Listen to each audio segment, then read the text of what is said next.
entre, pues no altamente desarrollados, pero por lo menos no tienen carencias fundamentales, en los países socialistas vive el 12% de la población y le corresponde el 16% de la riqueza del mundo.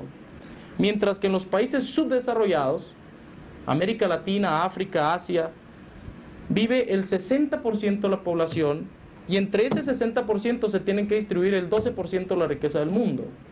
Es decir, si tomáramos ejemplos burdos, ¿verdad? 60 de cada 100 habitantes del mundo viven en condiciones infrahumanas. 60 de cada 100. Y 12 centavos de cada peso se distribuyen entre esos 60. Mientras que en los países ricos viven 27 de cada 100 y se distribuyen 72 centavos de ese mismo peso. Si lo trasladamos a comida, a alimentos, a bienes materiales, a educación, a cultura, etcétera, nos vamos a dar cuenta del problema grave.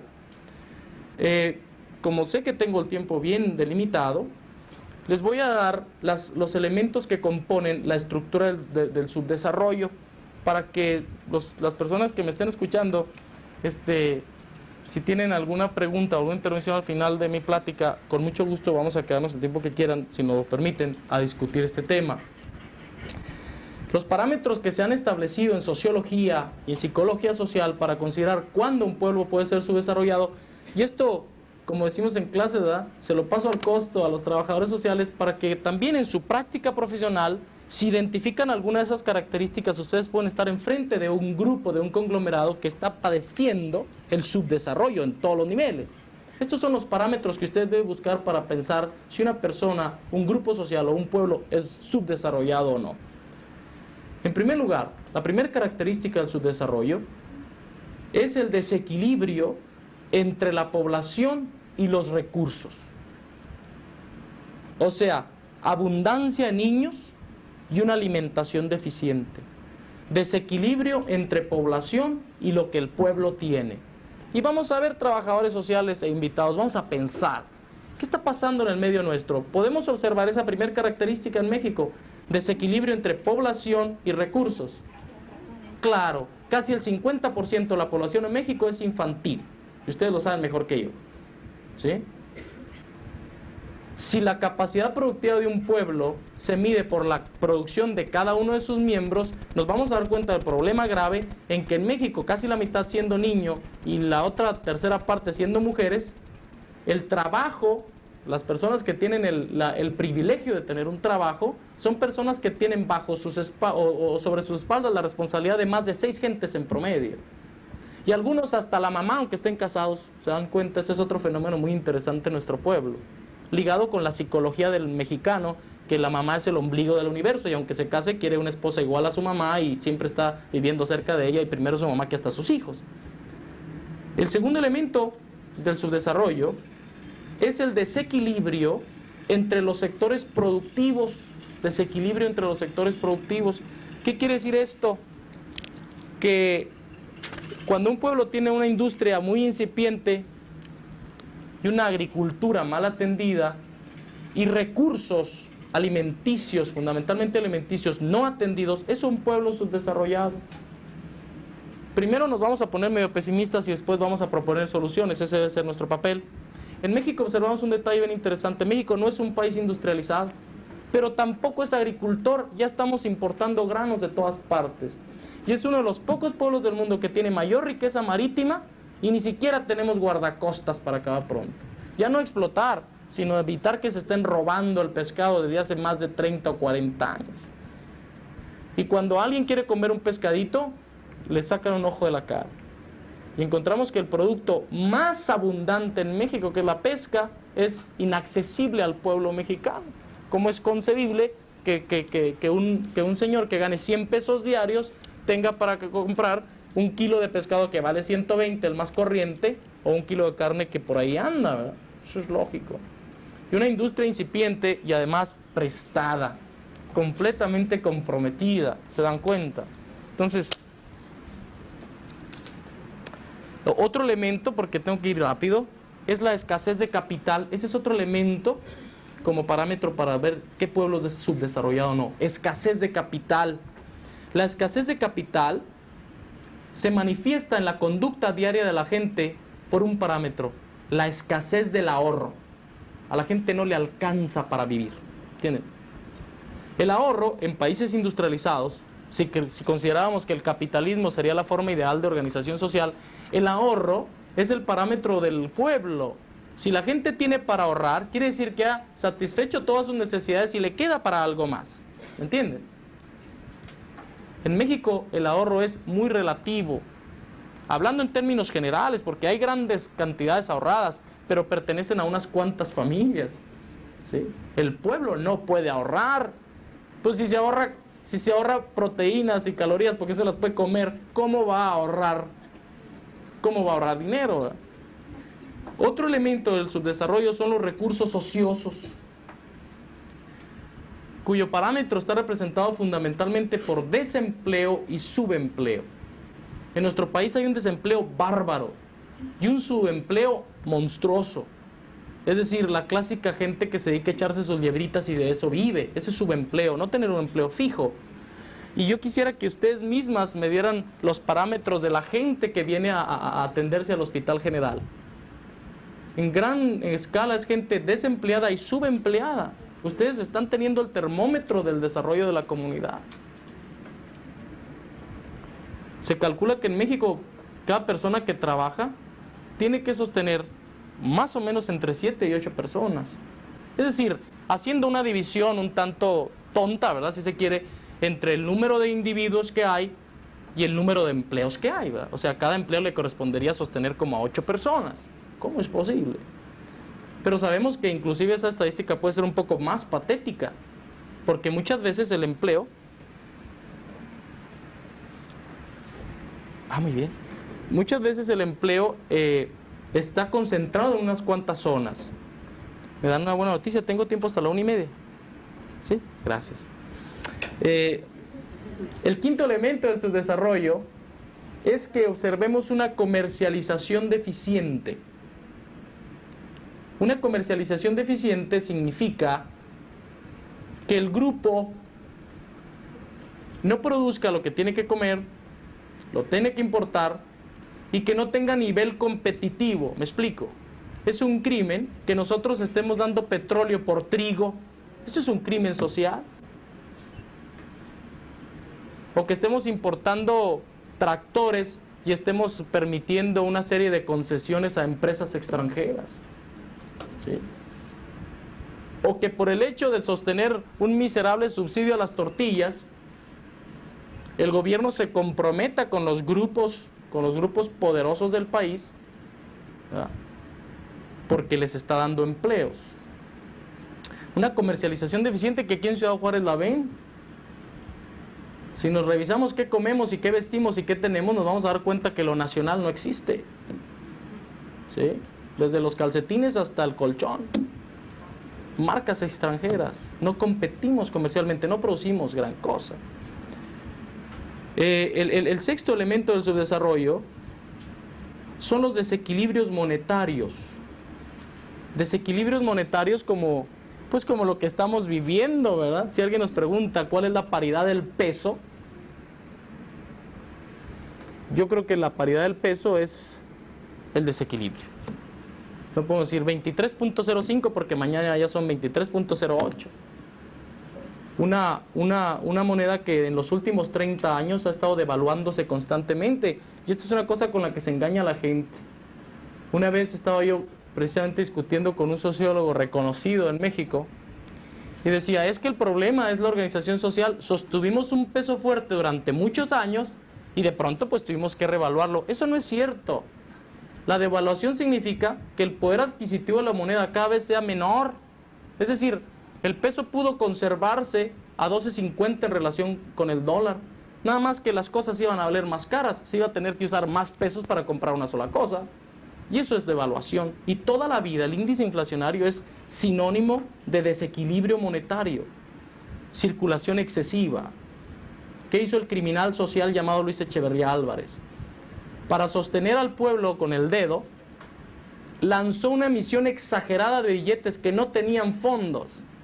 Es como si yo hubiera comprado todo el Paso con cheques sin fondos. Eso es lo que hizo. Infló enormemente, nos nos lavó el cerebro y un día antes de la evaluación dijo que el peso mexicano estaba más fuerte que nunca. Tenía más fuerza que nunca. Más fuerza hacia abajo. Más contrapeso para que se derrumbara. Y muchas veces uno habla de estas cosas y como le hiere a la gente como mecanismo subconsciente de defensa prefiere no hablar de estas cosas, ¿sí? Prefiere vivir engañado y prefiere tragarse los embutes del fronterizo todas las mañanas o cosas por el estilo. O los embustes, ¿sí? Claro, prefiero que me digan que estoy bonito, aunque yo sé que soy un monstruo, a enfrentar la terrible realidad de que nadie me puede ver. Prefiero tragarme el cuento de que cómete esos frijoles, en Biafra no comen ni frijoles, y decir, hay gente más sonada que nosotros, ¿de qué estamos llorando, verdad? El séptimo elemento, y Juárez es el parámetro aquí, es la dependencia económica del exterior. Ese es un elemento de subdesarrollo. ¿Ustedes creen que Estados Unidos tiene una balanza desfavorable en cuanto a lo que importa y lo que exporta? Claro que no. Importa únicamente una serie de cosas, pero es un país netamente exportador a todo el mundo. Un desequilibrio completo en la balanza comercial. México importa más del 60% de las cosas que el pueblo necesita para sobrevivir. Porque increíble, en historia nos decían que el elemento básico de la alimentación mexicana era el maíz y ahora lo importamos. Importamos hasta la identidad, ¿sí? Porque era lo que nos caracterizaba. ¿Se dan cuenta? Si nosotros recorremos todos los comercios de Juárez, nos vamos a dar cuenta que los productos nacionales no están. Y viene otro problema grave, tampoco pueden competir, porque lo hecho en México en gran medida está mal hecho. Y a veces más caro. Es un problema de organización social, de mentalidad. El mexicano mal pagado dice, ahí se va, no me interesa. En investigaciones que realizamos con mis alumnos de Psicología Industrial en la Escuela de Administración de Empresas, encontramos que el 60% de los accidentes de trabajo eran inconscientemente provocados, como una manera de compensar el trabajador, la explotación de la que estaba siendo objeto, diciendo, este se estuvo tirado a ver quién está en la torre, ojalá que sea el patrón, ¿sí? Ojalá que sea de veras, como no puedo vengarme, ¿sí? ¿Explico? El octavo elemento que es bien característico es el peso de la tradición sobre la vida moderna.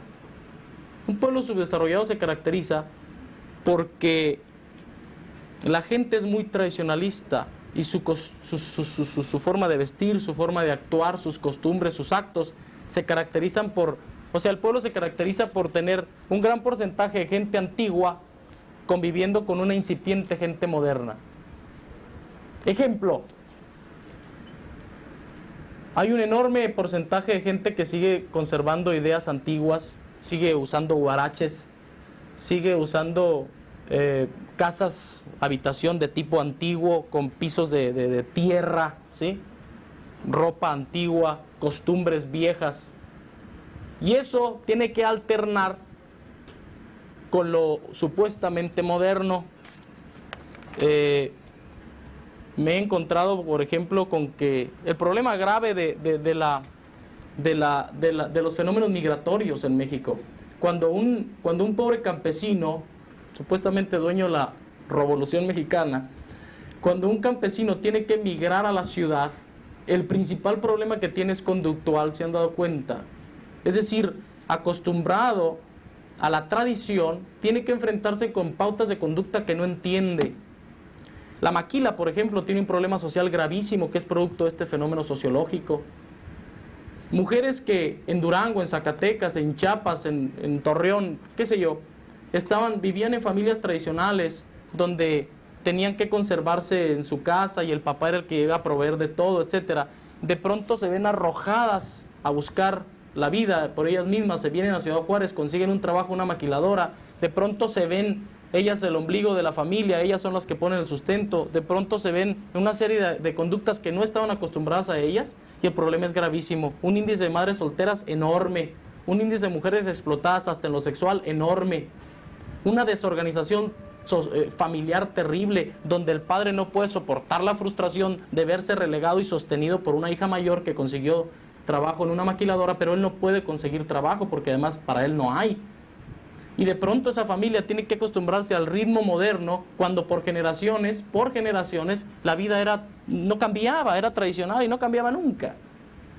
Y vean ustedes cómo sufre la gente del campo aquí, porque tiene que sobrevivir, pero se observa una dualidad terrible en nuestra sociedad moderna, el peso de la tradición sobre la incipiente vida moderna.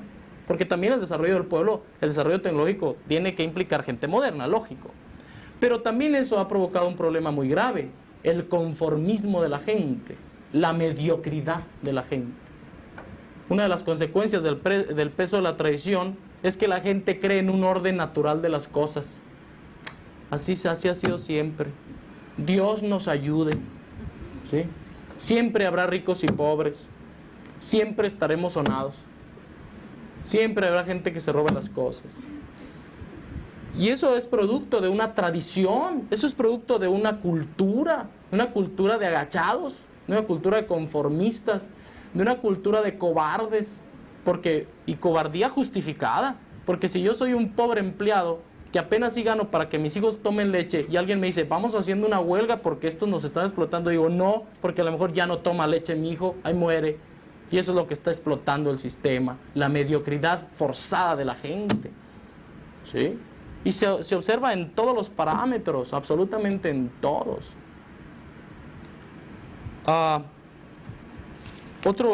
El último elemento, no el penúltimo, son las desigualdades sociales. Las desigualdades sociales marcadísimas, entre gente que tiene demasiado y gente que no tiene nada, absolutamente nada. Desigualdades sociales reflejadas, por ejemplo, en un puñado de familias viviendo en el campestre contra una comunidad bárbara, ¿verdad?, hacinada alrededor del Cerro Bola, por decir algo. Desigualdades sociales reflejadas en el hecho de que unos cuantos viven bien y unos muchos viven mal. Y desgraciadamente esa desigualdad está tan marcada que se exagera. Los que viven mal viven re mal y los que viven bien viven requete bien. Yo veía una estadística criminal que el turista que más gasta en todo el mundo en el extranjero es el turista mexicano. ¿Se dan cuenta de eso? Sí. El turista mexicano es el que más gasta en el extranjero. El récord de apuestas en Las Vegas la tiene un señor que ahorita es embajador de México en Canadá, Agustín Barrios Gómez, que de una mano apostó $30,000 y todo el mundo se le hizo un lado. No, ahí muere. No, por favor, es un crimen. Nos creemos magnates petroleros o no sé qué diablos. En San Antonio, Texas, me consta, hay tiendas que abren exclusivamente los domingos para los políticos mexicanos que van con sus familias en sus jets particulares a vaciarles las tiendas. Esos mismos políticos que establecieron el CONASUPO para que la gente medio comiera. ¿Cómo es posible? Entonces resulta que el último elemento derivado de esto es lo que nosotros conocemos como el dualismo social. O sea, la coexistencia porque es forzada, la coexistencia de la vida tradicional sobre la vida moderna. La característica de los pueblos subdesarrollados es que aquí está un rascacielos ultramoderno y enseguida está una vecindad miserable. ¿Sí? ¿En serio? Hacemos un hospital con los últimos adelantos de la moda en el DF, con ultrasonido para los bebés y medicina nuclear, bla, bla, bla, y un hospital general donde se mueren por falta de atención porque no hay recursos. ¿Sí? Dualismo social, donde la mayoría de los estudiantes van en rutera, si les va bien a la escuela, y un grupo reducido que hasta su propio estacionamiento tiene, en blazers del último modelo, etcétera, etcétera, etcétera, ¿no? Un dualismo social donde un abogado rata vive muy bien en el campestre y una miserable trabajadora social no tiene ni para chanclas en el Cerro Bola levantando encuestas. Sí. Entonces, en síntesis de esas 10 características, cuando un pueblo es subdesarrollado, se observan 3 cosas en él. En síntesis, el subdesarrollo está representado por subdesarrollo económico, por subdesarrollo social y por subdesarrollo político. Por subdesarrollo económico se entiende, como ya hemos hablado, falta de técnica, desproporción en la distribución de la riqueza, gente humilde, etcétera, etcétera. Por subdesarrollo social se entiende una marcadísima desigualdad social, clases sociales, una asfixiante clase baja, una apenas imperceptible clase media y una diminuta clase alta. Y por subdesarrollo político se entiende, y aquí también por eso somos subdesarrollados, la concentración del poder en unos cuantos. Esos son los 3 parámetros del subdesarrollo de los pueblos, desglosados en los 10 elementos que les daba. Subdesarrollo económico, social y político. Y el subdesarrollo social todavía es más grave, porque una de las características de la sociedad es que establece parámetros, casilleros, por decirlo así, para etiquetar a la gente y ponerlos ahí. Y encontramos una situación de injusticia, por ejemplo, en nuestra organización social. La gente que se supone que más vale, la gente que más aprecia el medio, no es necesariamente la mejor. En nuestra sociedad desorganizada, los parámetros de valor en la gente no están basados o fincados en fenómenos o factores humanos, ¿me entienden? Sino en factores materiales, ¿sí? La sociedad dice, usted tiene dinero, usted es de muy buenas familias, y así sea un barbaján o un traficante o un aduanal o qué sé yo. Pero no hay cultura, no hay educación, no hay nada, absolutamente nada. Mientras que la gente que verdaderamente vale, y aquí vemos, por ejemplo, trabajadoras sociales muy capaces, muy inteligentes, muy cultas, verdaderamente preocupadas por su sociedad, no les interesa a la sociedad, no les interesa que ni consiguen trabajo para acabar pronto. Y muchas empresas creen que la trabajadora social es una vieja frustrada que no tiene que comer y que nomás va a organizarles problemas. Muchos empresarios del complejo industrial de Ciudad Juárez me lo han dicho. ¿Y tú por qué no contratas trabajadoras sociales? Yo te puedo mandar. ¿Por qué no hacemos un trato? Ah, sí, ¿me quieres crear problemas? ¿Cómo no? Somos compas, pero no te mandes. Así me lo han dicho. La trabajadora social va a ser revoltosa porque es pobre, porque quiere una oportunidad de revancha social. Eso no es cierto. Eso no es cierto. Otros que nos han dicho, sí, ustedes predican mucho eso, a ver, anden en chanclas. No se trata de andar todos pobres para poder hablar de esto, se trata de que todo el mundo viva bien y exigir las condiciones para que lo haga. Entonces resulta que definitivamente nuestro país, nuestra sociedad, es una sociedad subdesarrollada. Es una sociedad subdesarrollada por los siguientes elementos. En primer lugar, México es una nación dependiente, completamente dependiente, con una democracia ficticia y de compromiso. Ficticia porque la verdad es que cuando queramos decir lo que verdaderamente sentimos y si no está con el sistema, no lo vamos a poder decir. Y de compromiso porque la verdad es que la supuesta democracia en México está condicionada a compromisos de tipo político, económico, con ciertos grupos de poder, y extranjeros, por supuesto, también.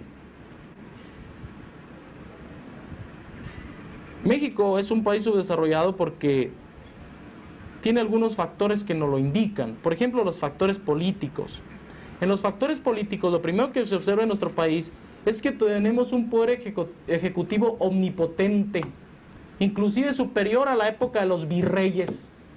En México no tenemos presidente, eso no es cierto. Presidente es analogía de democracia, no nos hagamos tontos, porque ni es elegido democráticamente, ni actúa como un presidente democrático, actúa como un virrey. De pronto un tipo desconocido, corrupto, se convierte en presidente y todos los halagos y millones de palabras se escriben sobre él, y es el tipo, bueno, no creo que ni el hombre de los 6 millones de dólares que inventaron los americanos se le compare. Muy inteligente, muy sabio, muy guapo, muy benigno, muy benevolente, muy hermoso. El hombre ideal, qué barbaridad. Hemos estado llenos de presidentes ideales y el pueblo sigue viviendo mal. ¿Cómo está eso? Ayer venía un chasco periodístico que el hijo del señor presidente de la República analizaba la personalidad de su padre. Por favor, ¿qué estupideces son esas? ¿Por qué no van con los indios tarahumaras a que lo analicen? El hijo elijo en el gabinete además para acabar pronto. ¿Y cuál es la cualidad? Su inteligencia, su destreza. Es un superhombre, es Superman. Ese es el problema. Otro factor del subdesarrollo político que tenemos es que no existe oposición en México. No nos hagamos tontos. Ni la supuesta intelectualidad de izquierda es leal. ¿A quién fue el primer candidato a la República del Partido Socialista Mexicano? Luis Echeverría Álvarez. Se unieron al candidato del PRI los socialistas. No hay partidos de oposición. El PAN, por favor. El PARM, el de los viejitos, no, hombre, por supuesto. Todos los partidos están creados por el mismo partido en el poder para que les hagan el juego y que finalmente nos engañen a todos nosotros, ¿sí? Y el único partido que la está haciendo ahorita es el de los abstencionistas. Tuvieron que reconocer que el 50% de la gente no votó en las pasadas elecciones. Si reconocen que el 50%, yo calculo que es el 68 o 70 por lo menos. Para tener que reconocer algo que va en contra de ellos mismos. Otro fenómeno que nos hace pueblos subdesarrollados son los factores económicos. En México hay una tremenda dependencia del exterior. Nada más entre la Comisión Federal de Electricidad y Pemex son los responsables del 70% de la deuda externa de México. Las dos supuestas empresas que nos van a sacar del subdesarrollo. La CFE y Pemex en 1979 debían 4,000 millones de dólares a empresas extranjeras. 4,000 millones de dólares. A tal grado, y ellos se dan cuenta del error. Ustedes habrán visto la transmisión de las Olimpiadas. El crimen que Pemex estaba haciendo comerciales para lavarle el coco a la gente de que estaban trabajando en beneficio del país. ¿Qué tiene que hacer Pemex patrocinando con millones de pesos un anuncio, un comercial en la televisión? ¿Por qué? Porque saben que andan mal. Porque hay que lavarle el coco a la gente de que el dinero del petróleo se está utilizando en crear escuelas, bla, bla, bla. Eso no es cierto. Se acaba de terminar en México el Congreso Mundial de Economistas y lo primero que le pidieron al gobierno mexicano era que aclarara qué diablos se está haciendo con el dinero del petróleo. Y para acabar pronto lo que se está haciendo es pagar los intereses de la deuda externa. Los intereses, nada más. Eso es el problema. Y la injusta distribución, por supuesto, donde la plaza más humilde de barrendero vale 60,000 pesos si la quiere. En México, el 77% de la población, recibe el 38% de la riqueza, mientras que el 2% de la población es dueña del 32% de la riqueza en México. Fíjense bien en ese dato. El 2% de la población en México es dueño de casi la mitad del país. Los grupos industriales, las familias de los exgobernantes.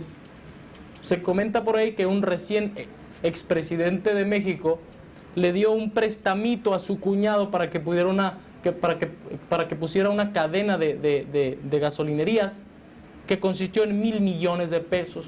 Así, ¿cuándo me lo devuelves, cuñiz? Ay, órale. 1,000 millones de pesos un expresidente de la República. Un expresidente de la República está considerado como el segundo hombre más rico del mundo, en donde tiene cuadras enteras en Nueva York que son de él y bancos para acabar pronto. Y es dueño de Televisa para acabar pronto. Sí, es cierto, claro. Entonces resulta que en los factores sociales, y esto aquí yo me pongo en el banquillo de los acusados, en los factores sociales también encontramos que en México tenemos una dependencia cultural muy marcada. En nuestro país, más del 80% de los libros que se utilizan en las facultades profesionales son libros traducidos, no sé si sabían eso. Nosotros manejamos teorías de extranjeros. En el mismo trabajo social tenemos que hablar de autores sudamericanos porque aquí no hay pensadores para acabar pronto. Sí, ya está muy bien estar hablando de autores de Brasil y de Argentina, pero ya hay que pensar nosotros mismos, ¿no? No tenemos autores propios. Nosotros mismos usamos libros traducidos. En mi clase de psicología industrial, de sociología, en todas mis clases yo uso libros traducidos, porque además hay una tremenda escasez de producción nacional. No es porque seamos necesariamente extranjerizantes. Y tenemos una subyugación cultural terrible. Vean la educación nuestra, vean los programas de televisión. El crimen que comete la televisión con hacer puros programas traducidos al español. ¿Qué diablos tienen que hacer los niños mexicanos viendo Plaza Sésamo? Donde Plaza Sésamo se prepara como un programa para socializar a los niños norteamericanos en su sistema cultural. Me sospecho que ahí algo tiene que ver la Embajada de Estados Unidos o la CIA, pagando el programa de Plaza Sésamo en el Canal 2, que por cierto ya lo quitaron hace poco, para que el niño mexicano se vaya familiarizando con la cultura que lo está influenciando. ¿Se dan cuenta? Entonces, en la misma cultura, yo les voy a dar un dato de México. En México, las personas que están en edad de educación primaria son aproximadamente entre 28 y 30 millones de personas. Según la Secretaría de Educación Pública, por supuesto, a mí no me diga nada. Pero de ese porcentaje, el 23.74 se reporta como analfabeta. ¿Sí? Como analfabeta. En México, la gente con una edad a partir de 6 años, o sea, la gente de 6 años a más, son 38 millones de habitantes, de 6 años a más, de los cuales el 35% no sabe leer ni escribir, según la Secretaría de Educación Pública. Y en México hay 13 millones y medio de adultos, de personas grandes, de las cuales nada más el 2% tiene una profesión o semiprofesión. O sea, de 13 millones y medio que tenemos en México en edad de tener una profesión, una educación, etcétera, nada más el 2%. En México, 1 de cada 100 niños que entran a primero de primaria se ve en la universidad. O sea, 99 se quedan en el camino. ¿Dónde? No sé, pero se quedan. Y el 0.03 de los profesionistas hacen un curso de especialización o de maestría. En México la gente, lógicamente, aunque estudie, sabe que el estudiar es una meta instrumental. Es decir, voy a la escuela porque sé que la escuela me va a proporcionar los elementos para comer mejor, pero no porque me guste la escuela, ¿sí? No porque el conocimiento que voy a adquirir me sirva para ser una persona mejor, como un ser humano más digno. No, ese es un dato que debemos dar también. La mayoría de la gente va a la escuela como una medida escapatoria al subdesarrollo. Y analicemos las encuestas que tenemos de orientación vocacional. Los principales parámetros con los que contestan nuestros estudiantes por qué quieren una carrera no están en porque quieren ser superiores o mejores, están en el hecho de que saben que una carrera les representa un ingreso, porque sueñan en tener una casa propia, un automóvil, una secretaria, dinero en la bolsa, porque sueñan con prestigio social, licenciado. ¡Oh, señor licenciado! ¿Me explico? Entonces, pues, quizás los estoy cansando un poco. Vamos a llegar a Ciudad Juárez. Se observa el subdesarrollo en Ciudad Juárez. De hecho, si aseguramos que México es un país subdesarrollado, en Ciudad Juárez se debe observar.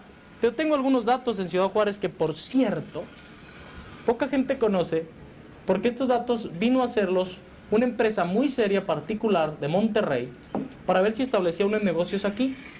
Esta es una de las cosas patéticas que también tenemos. Quienes mejores estudios hacen son las organizaciones privadas, porque tienen recursos. El gobierno no las hace porque además sabe que quizás se le voltee el chirrión por el palito, ¿verdad? Una empresa de Monterrey el año pasado hizo una encuesta en Ciudad Juárez y sacó estos datos, me los proporcionaron, no me pregunten por qué los tengo, pero los sacó. Y claro, no los publicó, los tienen ellos en sus archivos. Ellos sacaron que en 1978 la población de Ciudad Juárez era de 617.156 personas. De ese total, las personas de 0 a 24 años de edad representaban el 66% de la población. O sea, el 66% de la población en Juárez tiene de 24 años o menos de edad. Es una población bien joven. Mientras que de 24 años en adelante, pues era el 34 restante. Ellos encontraron hace 2 años, año y medio, que la población económicamente activa en Juárez era el 31%. O sea, de la gente en capacidad de trabajar, 3 de cada 10 tienen trabajo en Ciudad Juárez. 3 de cada 10. Eso es grave. Incluyendo el fenómeno de la maquiladora, que ha sido, y debemos aceptarlo, una inyección económica fuerte a la región. Sin embargo, el parámetro de subempleo y desempleo es enorme en Ciudad Juárez. Solo el 31% de la población en capacidad de trabajar tiene un empleo fijo o semifijo. Y aquí viene el dato más patético.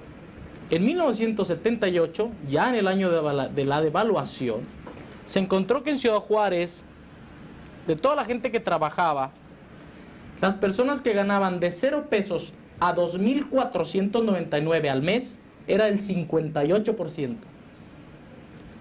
De 2.500 a 9.999, el 39.9%. Y las personas que ganaban arriba de 12,000 pesos mensuales, solo el 1.3%. O sea, para ser exactos, 8,023 personas en Ciudad Juárez. Claro que cuando ganaban más de 12,000 pesos, algunos se disparaban hasta 100,000 quizá. Y claro que hay que reconocer que son datos en tanto que son registrados, o sea, la gente que tenía un trabajo y decía, gano tanto, aquí está mi cheque, ¿verdad? O pregúntele a mi patrón. Claro que hay muchas personas comerciantes o aduanales o qué sé yo, que no sabemos cuánto ganen, pero de todos modos son muy pocos. Estas personas encontraron que 8,023 gentes en el 78 ganaban arriba de los 12,000 mensuales. Claro, a muchos nos pudo haber satisfecho enormemente la estadística. Soy del grupo de los 8,000.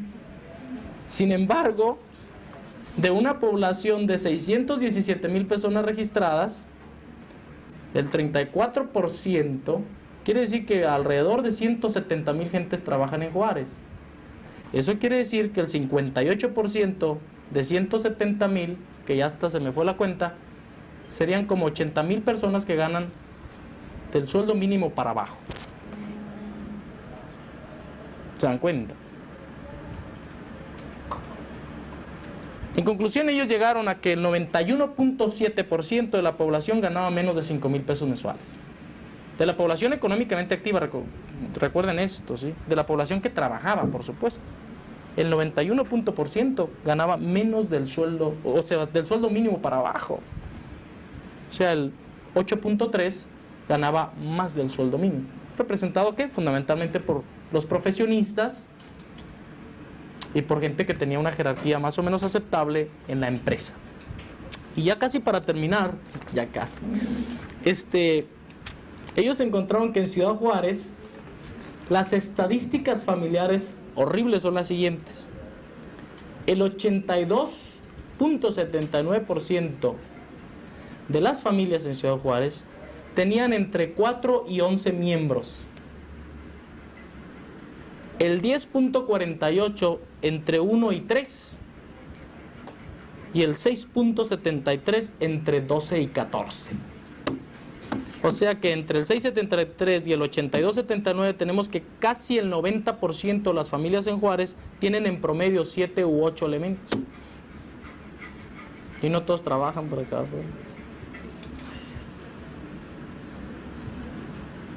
Y uno puede decir, no es cierto, porque ahí por mi colonia, yo he visto que casi todo el mundo tiene 1 o 2 hijos. La verdad es que no podemos circunscribir lo que nos rodea inmediatamente a un parámetro general, ¿verdad? Esta estadística puede ser equivocada. Y es la única que tengo a la mano y es la más confiable porque la hizo la empresa privada. Y tenía que sacar datos muy exactos porque de eso dependía el éxito de la empresa, me explico. Ellos venían a ponerse a instalarse en grande, con sus empresas, etcétera, etcétera, etcétera. Los resultados los hizo inclusive replantear la situación, y si pensaban traer 3 o 4 o 5 negocios, trajeron nada más uno, el que se suponía que podía dejar mejor dinero. Pero Es una estadística confiable porque ni la presidencia municipal me pudo dar datos confiables. Ni siquiera la secretaría con los economistas, nadie sabía qué diablos está pasando en Juárez. Y daban los datos que les llegaban por teléfono, o que les reportaban las escuelas, o que les reportaban las fábricas, y si eran falsos a ellos no les interesaba. Estas gentes tuvieron que ponerse a trabajar bien duro porque si los datos eran falsos, quebraban, ¿verdad? Entonces, es un parámetro más o menos exacto. Y aquí llegamos a un punto que nos hace pensar, ¿qué vamos a hacer? ¿Cuáles son las soluciones que se deben plantear a este fenómeno? ¿Qué debe hacer el trabajador social en el caso específico que nos interesa? De hecho, es un fenómeno muy grave que afecta a todos los elementos de la población y que todos deben participar, claro. Pero no vamos a hablar de qué va a hacer el biólogo, qué va a hacer el médico en este momento. ¿Qué vamos a hacer como ciudadanos?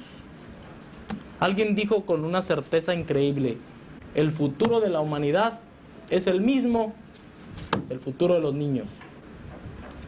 ¿Qué se está deparando para los futuros ciudadanos mexicanos? ¿Qué van a vivir nuestros hijos? ¿Qué les va a tocar comer?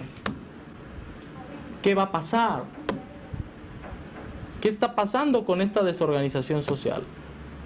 ¿Qué van a vivir nuestros pequeños? Nosotros quizá ya la hicimos, pero estamos escarbando más y más y más el hoyo donde se van a caer nuestros hijos. Entonces el chiste no es sálvese el que pueda, ¿verdad?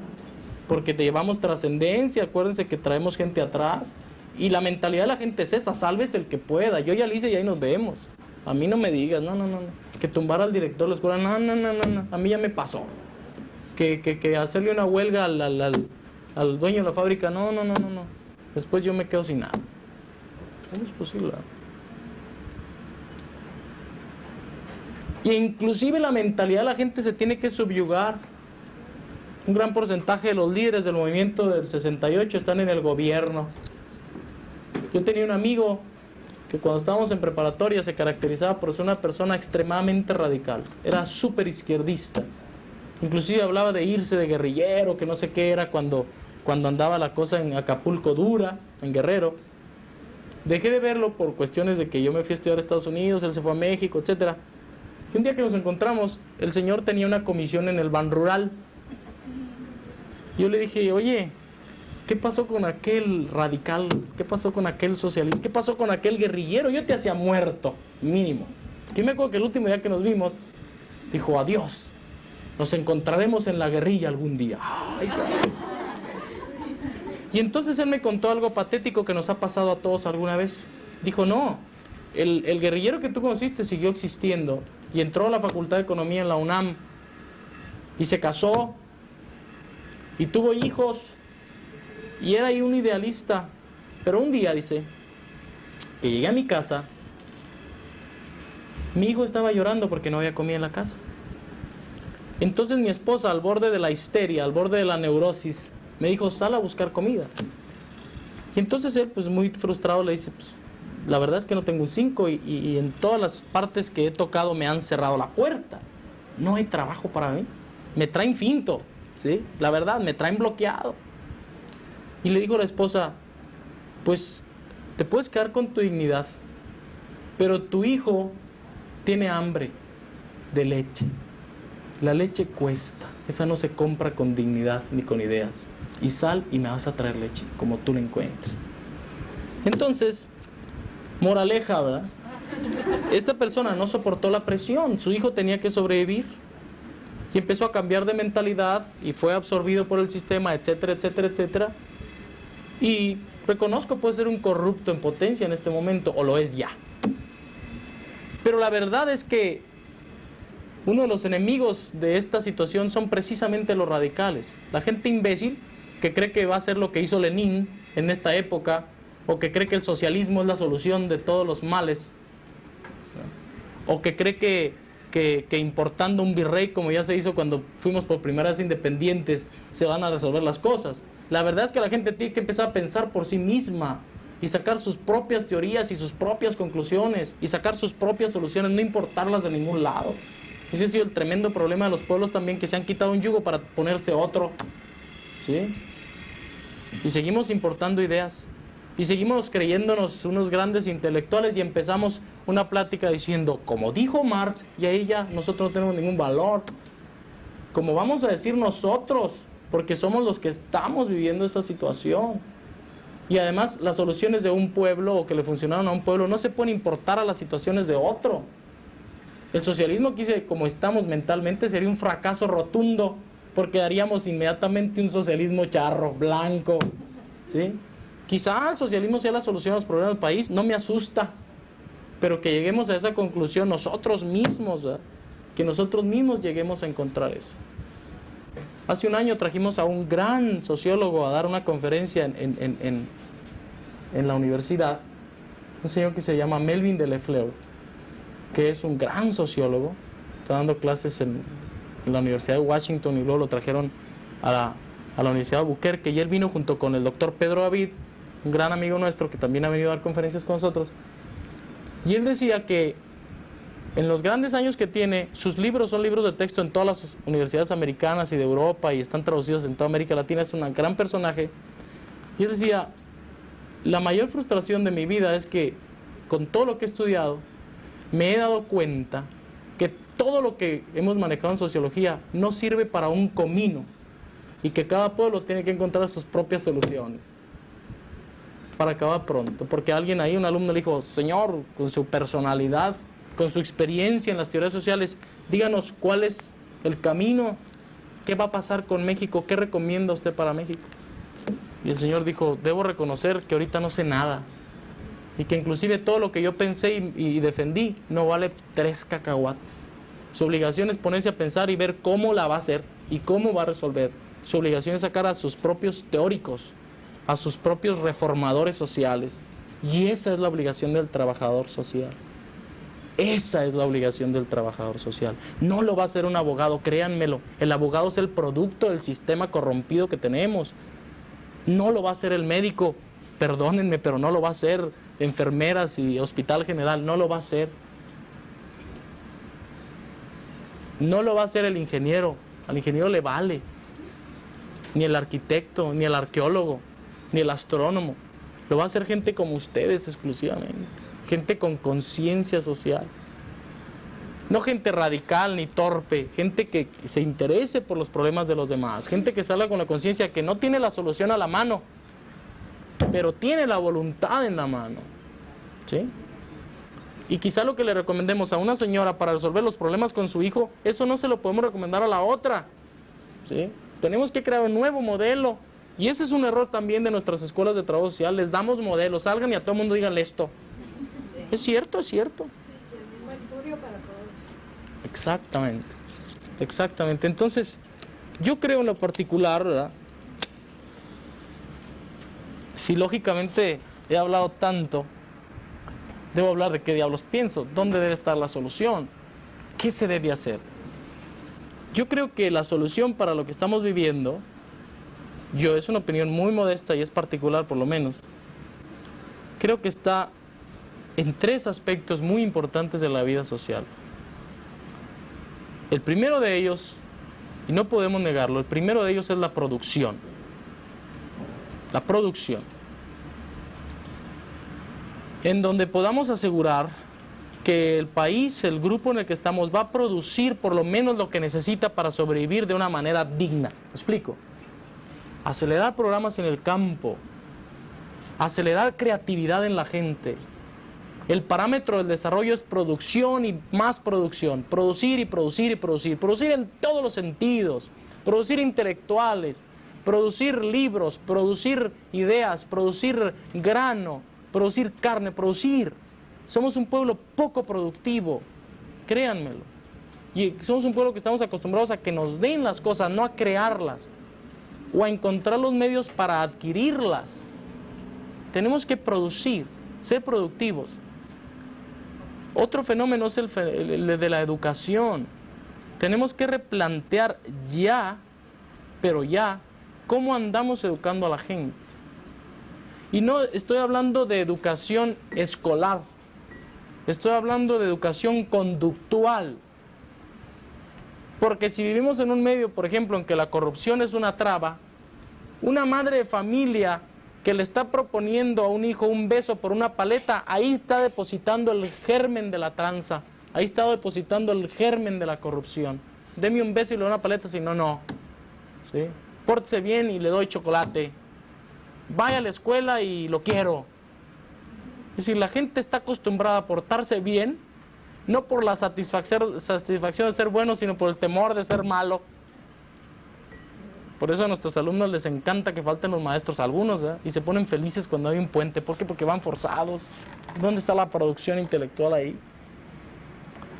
¿Dónde está el interés? En ninguna parte. La nueva mayoría de la gente va como una presión de la sociedad. Entonces, tenemos que replantear el fenómeno educativo en México. ¿Cómo educan las madres a sus hijos? ¿Qué valores sociales les estamos inculcando a la gente? Y hasta entrar al aula, claro. ¿Cuáles son nuestros programas? ¿Qué diablos le estamos metiendo a los muchachos en la cabeza? ¿Qué pretendemos con nuestras escuelas? El sistema educativo en México, desde primaria hasta universidad, es un chasco en un 70%. Cuando un alumno sale de la universidad, lo primero que se da cuenta es que no sabe nada. Y nos llenan la cabeza de datos que no nos sirven para nada. Datos, fechas, nombres. Yo nunca he visto a un trabajador social que le den un trabajo porque sabe quién descubrió América y se sabe 100 títulos de obras con sus respectivos autores. Sacrificio porque pasamos todos para poder pasar literatura en secundaria. Estupideces como esa. Al niño no le crean una conciencia de humanidad, una conciencia de apoyo mutuo, de interdependencia entre todos nosotros. Había un señor que daba clases y que era famosísimo como un gran maestro porque tenía un sistema. Cuando entraban sus alumnos por primera vez con él, le decía: señores, este es el parámetro de la clase. Hay que prepararse. Hay que prepararse porque la vida nos enseña que hay que fregar primero porque atrás nos viene fregando a nosotros.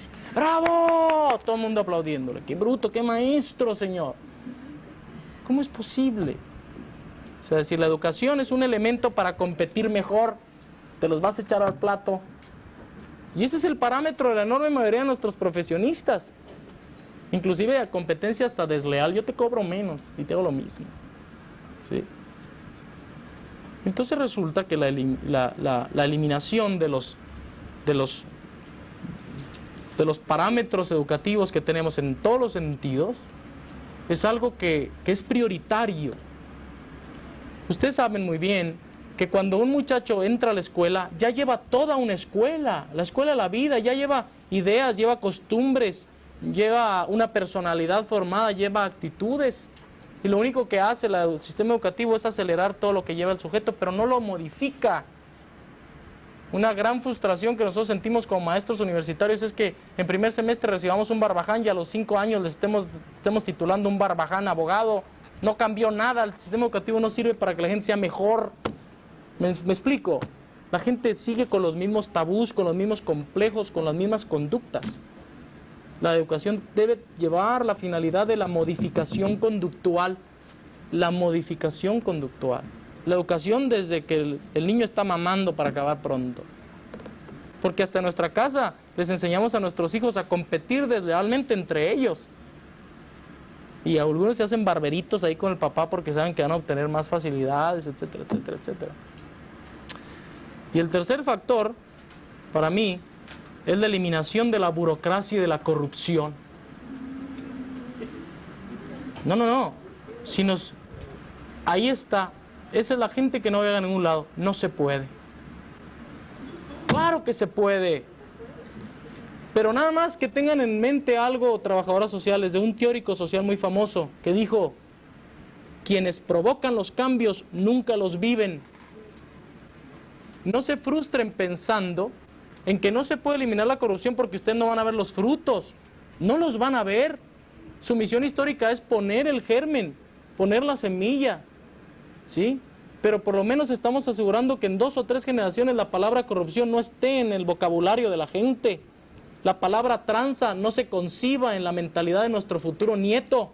Nosotros no lo vamos a vivir y ese es otro problema. que nosotros egoístamente queremos resultados para nosotros, claro, ¿verdad? Ok, vamos a ponerle con ganas, pero ¿a dónde me beneficio? No los vamos a vivir, eso es verdad.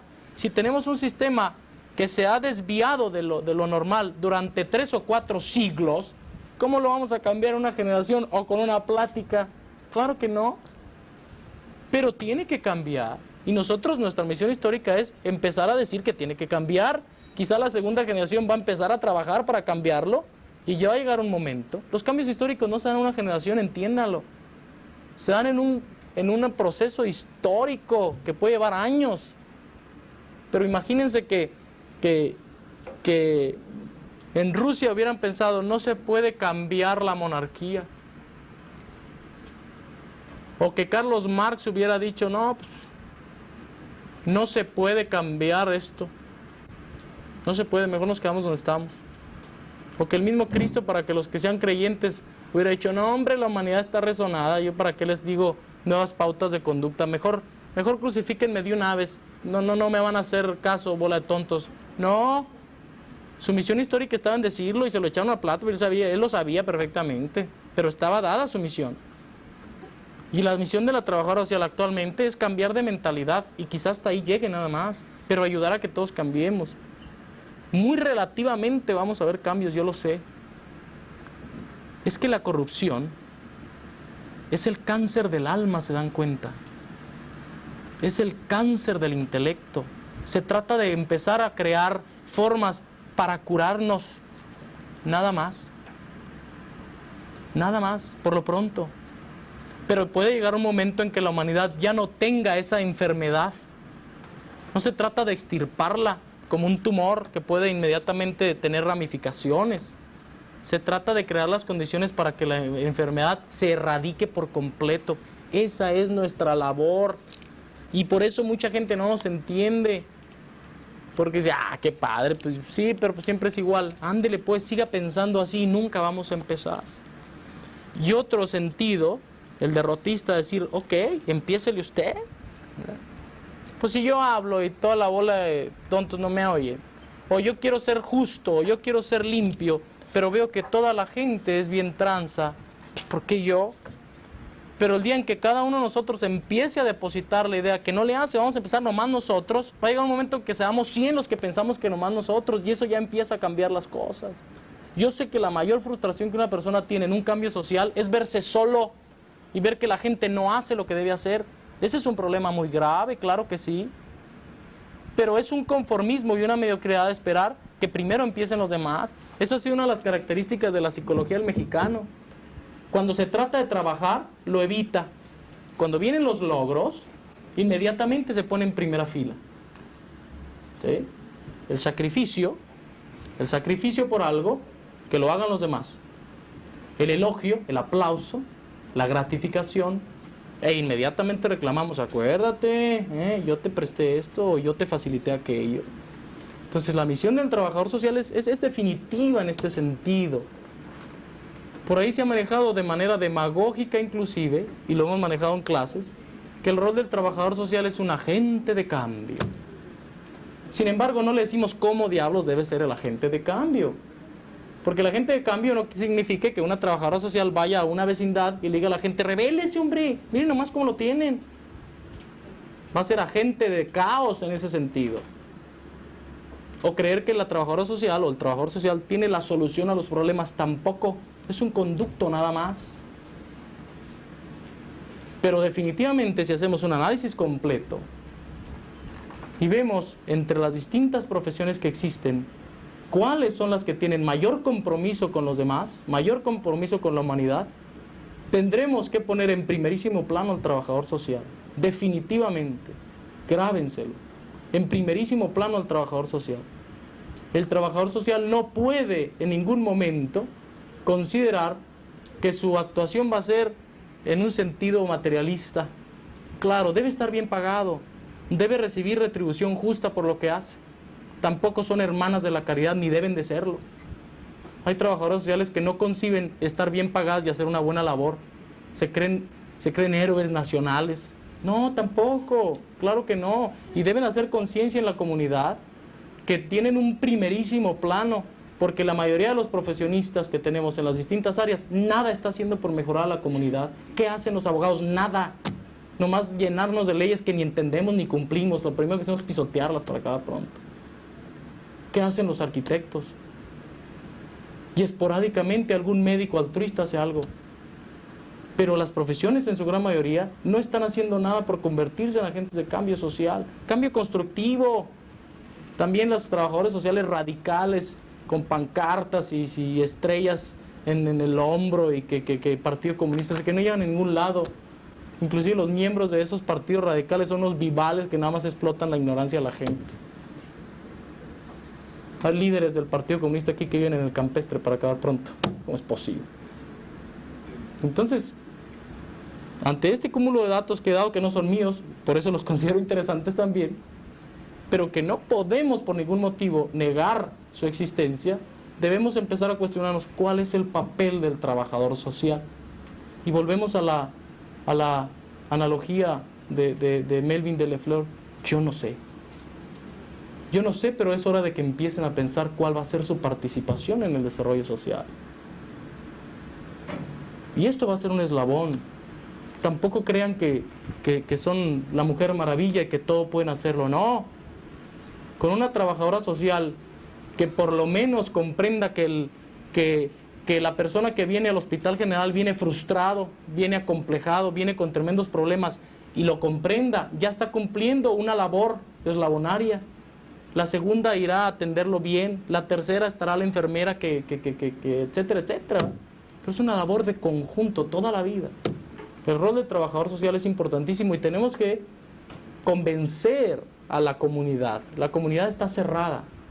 La comunidad piensa que el trabajador social no es más que un subprofesional, error craso, que solo sirve para acumular datos.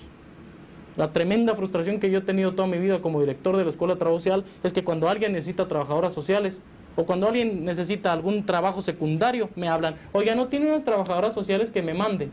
¿Sí? Necesitamos una encuesta, ¿sí? Que necesitamos atrapar unos perros rabiosos. No me mando unas trabajadoras sociales para que me digan cuántos son. Que estamos haciendo un estudio socioeconómico. Ah, muy bien, le voy a mandar unas que saben mucho de economía. No, ya tenemos economistas.